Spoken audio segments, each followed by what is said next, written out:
Bonjour, Cédric. Salut, Cédric. Alors, gamin?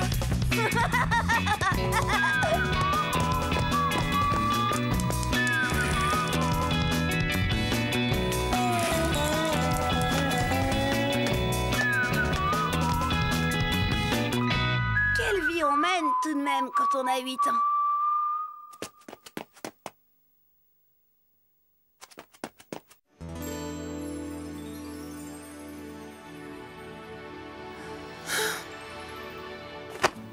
Bon, d'accord, j'adore mon pépé. N'empêche que, waouh, il a un sacré caractère. Ça me rappelle la fois où... C'était peu après l'arrivée de Chen à l'école. Je me souviens comment j'ai compris qu'entre elle et moi, c'était pour la vie. Dès que je la voyais, c'était comme si j'avais la fièvre. Alors forcément, j'étais impatient de lui avouer mon amour. C'est moi! Bonjour, maman! Bonjour chérie. Dis, maman... Qu'est-ce qui se passe, Cédric? Tu as eu un problème à l'école? Oh, non, pas du tout!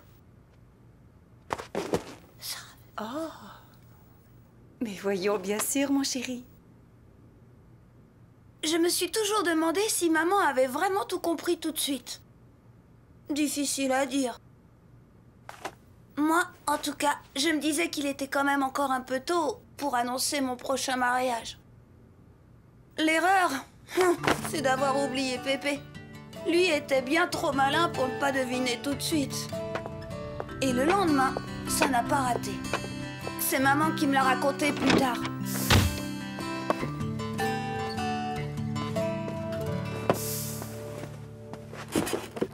Alors, papa, cette promenade, c'était bien? Bon, comme d'habitude, les platanes n'ont pas bougé.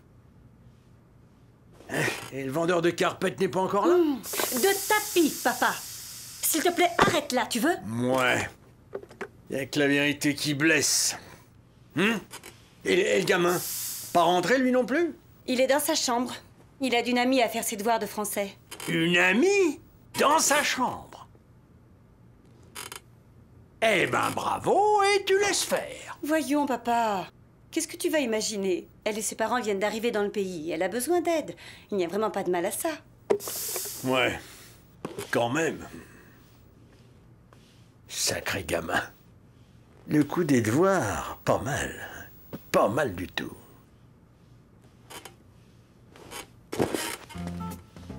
Où est-ce que tu vas, papa? Oh, dans ma chambre.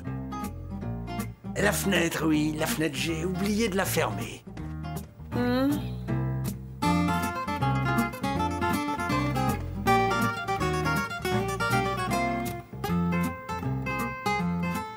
Pas un bruit. Bizarre, tout de même. Papa? Hein? Mais enfin, qu'est-ce que tu fais là? Tu n'as pas honte? Et c'est que... on n'entend rien là-dedans, je m'inquiète. Et de quoi? Il travaille. C'est normal qu'on n'entende rien. C'est normal, c'est normal. C'est à voir. Mais enfin, papa, tu ne vas tout de même pas rester planté là. Eh, bien sûr que non. Non, Didiou. Ma fenêtre. Eh ben, bien sûr, elle est bien bonne. J'allais encore l'oublier.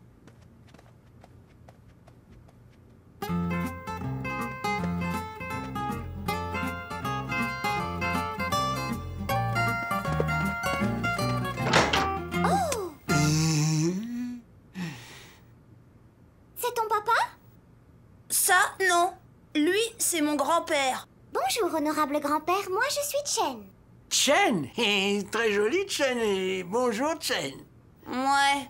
Et tu voulais quoi, au juste? Moi, je sortais de ma chambre, tu vois, quand j'ai oublié de fermer ma fenêtre. C'est idiot, hein, avec tous ces courants d'air.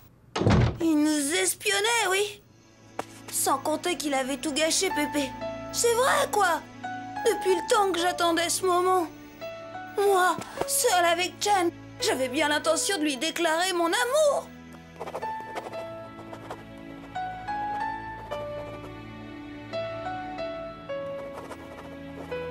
Eh bien, Cédric, tu ne travailles pas? Moi, mais si, Chen, bien sûr. Mais je pensais ce problème. Et voilà, j'avais tellement le trac que j'ai pas encore réussi à lui faire ma déclaration. Quand j'allais enfin me décider, patatras! Pépé était là à nous espionner.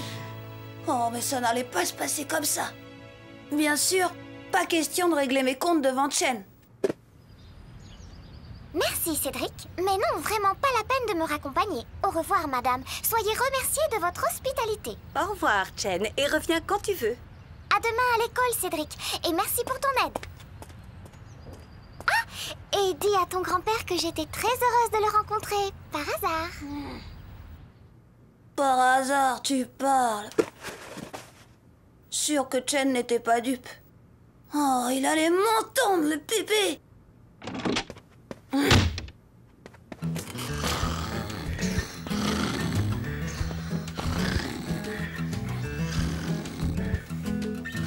Fais pas semblant de dormir, hein? Quoi? Pourquoi tu regardais par le trou de la serrure? Mais je regardais pas par le trou de la serrure. Je voulais huiler la serrure. C'est ça, hein? Oui, je voulais huiler la serrure. Menteur! Et d'abord, t'avais même pas de burette à huile! Crête idiot, t'as raison, gamin. Je savais bien que j'avais oublié quelque chose. La burette. Mais où vas-tu, papa? Bah, acheter une burette à huile, pardi. Heureusement qu'il y a encore quelqu'un qui pense à huiler les serrures dans cette maison.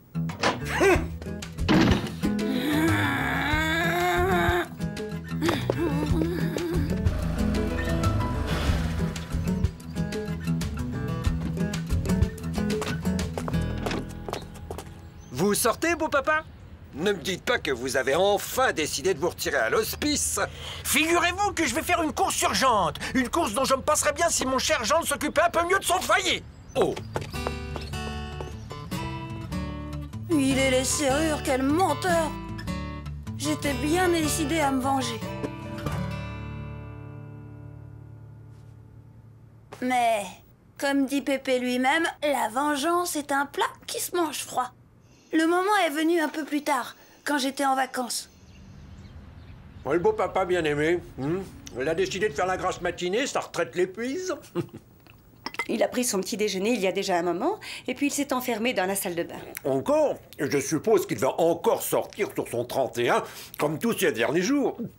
Un fiston? Ouais, tous les matins à la même heure. Tu ne trouves pas ça louche, toi? Enfin, Robert, papa a l'âge de faire ce qu'il veut, il est quand même majeur et vacciné. Salut les enfants, je vais faire un petit tour. Oh, dites beau papa, ce serait pas trop vous demander où vous courez tous les matins endimanchés comme pour une noce? Et je me mêle de votre vie privée, moi? Oh ça, hélas, pas qu'un peu. Eh ben justement, puisque je suis trop... Si j'osais, je le suivrais. N'y pensez même pas!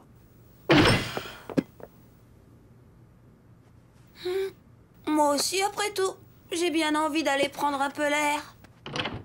L'heure de la vengeance avait sonné. Car papa avait raison. Il y avait du louche là-dessous. Mais fallait être discret. C'est qu'il est malin, le pépé.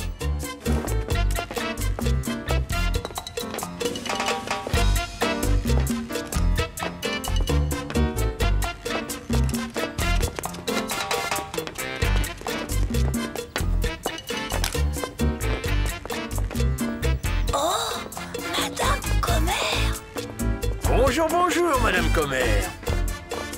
Papa avait raison. Plus je filais Pépé, et plus il y avait du louche. Il a même acheté des fleurs.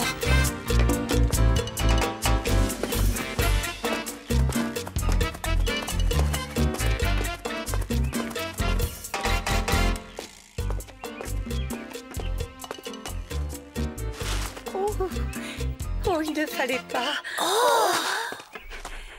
Vous êtes vraiment trop gentil, monsieur Jules. Crédit idiot! C'est tellement agréable de pouvoir échanger des souvenirs du bon vieux temps. Oh, Patapouf, tais-toi. Patapouf. Patapouf, reviens, tu veux? Maudit Cédric! Cédric? c'est le petit-fils dont vous m'avez tant parlé. Pauvre petit, il aurait pu se faire mordre. Sale bête, elle m'avait trahi. D'un autre côté, c'est vrai que j'avais pas vraiment la conscience tranquille. Mais c'est Pépé qui avait commencé. On était quittes. Enfin, c'est ce que je croyais. Cédric, je te cherchais partout. Bah dis donc, t'en fais une tête. C'est la vie, vieux. Elle est parfois d'un compliqué. Bah remets-toi, j'ai une super nouvelle. Chen veut te voir. À la fontaine, elle a dit. Elle a bien précisé Cédric tout seul. À plus.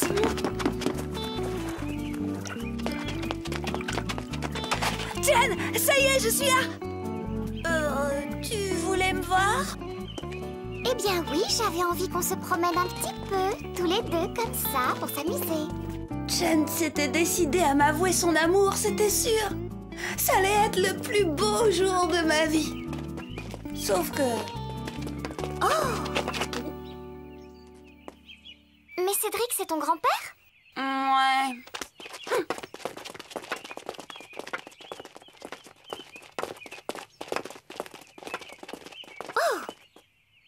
Mais pourquoi il nous suit comme ça? Je crois bien que j'ai fait une gaffe que j'ai pas fini de payer.